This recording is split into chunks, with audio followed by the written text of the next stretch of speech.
हरियाणा के हिसार जिले में एक ऐसा खुलासा हुआ है जिसने न सिर्फ सरकारी व्यवस्था को कटघरे में खड़ा किया है, बल्कि ये भी सवाल उठाए हैं कि आखिर हमारे देश में योग्य और मेहनती लोगों का हक क्यों छीनने की कोशिश की जा रही है। सरकार की लाख कोशिशों के बावजूद ऐसे रैकेट सामने आते रहे हैं जिसमें सरकार तो कुछ नहीं कर पाई, लेकिन पुलिस की मदद से मामले का खुलासा हुआ। आज हिसार जिले का एक ऐसा ही मामला हम लेकर आए हैं।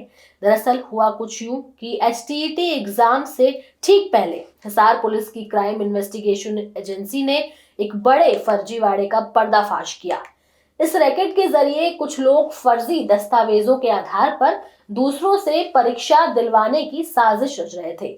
लेकिन इससे पहले कि ये लोग अपने मंसूबों में कामयाब हो पाते, पुलिस ने समय रहते इन्हें धर दबोचा। आज आपको इस रिपोर्ट में बताएंगे कि ये लोग किस तरह का फर्जीवाड़ा कर रहे थे और इसमें कितने लोग शामिल हैं।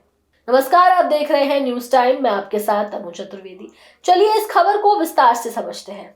दरअसल इस पूरे रैकेट को चलाने में 5 लोगों का हाथ है। पुलिस ने अब तक इस रैकेट के मास्टरमाइंड समेत 5 आरोपियों को गिरफ्तार किया है।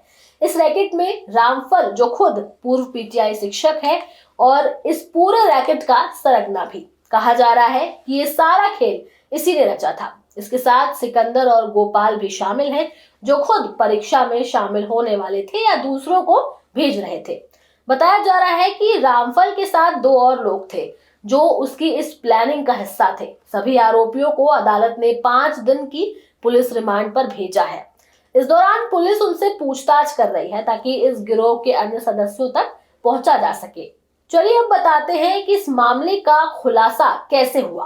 दरअसल हिसार के सीआईए स्टाफ की टीम, जिसमें पीएसआई अमित और एसआई अमरजीत शामिल थे, उनको गुप्त सूचना मिली थी कि कुछ लोग एचटीईटी परीक्षा में फर्जी परीक्षार्थियों को बैठाने की तैयारी में हैं। मामले के सामने आने के बाद पुलिस ने तुरंत एक्शन लिया और तलवंडी राणा गांव के पास से 2 संदिग्धों यानी कि सिकंदर और सुखबीर को हिरासत में लिया। जांच के दौरान एक चौंकाने वाला सच सामने आया। सिकंदर के पास एक आधार कार्ड मिला जिसमें नाम तो सिकंदर था, लेकिन फोटो सुखबीर की, यानी पहचान पूरी तरह से फर्जी। पूछताछ में इन दोनों ने कबूला कि वो मॉडल संस्कृति स्कूल में एचटीईटी परीक्षा देने वाले थे, लेकिन परीक्षा किसी और के नाम पर दी जानी थी।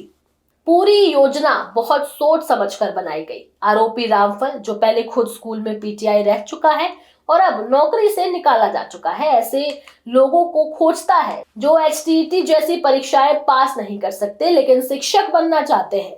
रामफल इन ग्राहकों से डील करता है और 3 लाख रुपए में फर्जी परीक्षार्थी मुहैया करवाता है। उनकी योजना के मुताबिक फर्जी दस्तावेज बनाए जाते थे। इसके बाद मूल परीक्षार्थी की जगह किसी और को भेजा जाता और पास होने के बाद आरोपी ग्राहकों से रकम वसूलते, जिसमें से 1 लाख रुपए पेपर सॉल्वर को भी दिया जाता था।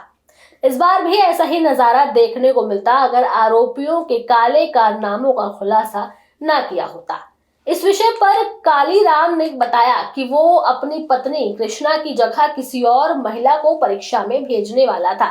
वहीं गोपाल ने माना कि उसकी जगह दलोदा निवासी दीपक परीक्षा देने वाला था। इस पूरे मामले की परत खुलने के बाद कई सारे सवाल खड़े हो रहे हैं और वो ये कि कब तक मेहनत करने वाले लोगों के भविष्य से खिलवाड़ होता रहेगा। अगर शिक्षक ही फर्जी तरीके से चुने जाएंगे तो क्या वो कभी बच्चों को सही दिशा दे पाएंगे। इस रैकेट का पर्दाफाश होना जरूरी था, लेकिन इससे कहीं बड़ा सवाल ये है कि ऐसे रैकेट बार बार कैसे सामने आते हैं। कैसे एक पूर्व शिक्षक शिक्षा को धंधा बना देता है। ऐसे लोग न सिर्फ कानून तोड़ते हैं बल्कि व्यवस्था को भी धोखे में रखते हैं। हर साल लाखों लोग रात दिन मेहनत करते हैं, कोचिंग लेते हैं, पैसे खर्च करते हैं और तब जाकर किसी परीक्षा में सफल होते हैं। लेकिन जब कोई पैसे और जालसाजी के दम पर परीक्षा पास कर ले तो मेहनती लोगों के मन में निराशा घर कर जाती है।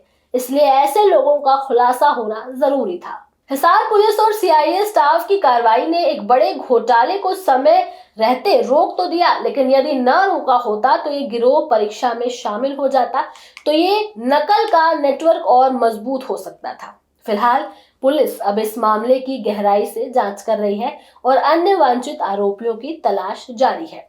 बहरहाल इस खबर में इतना ही। इससे जुड़ी राय आप हमें कमेंट सेक्शन में जरूर दें। हमारे चैनल न्यूज टाइम को सब्सक्राइब करें, लाइक करें और शेयर करना ना भूलें। नमस्कार।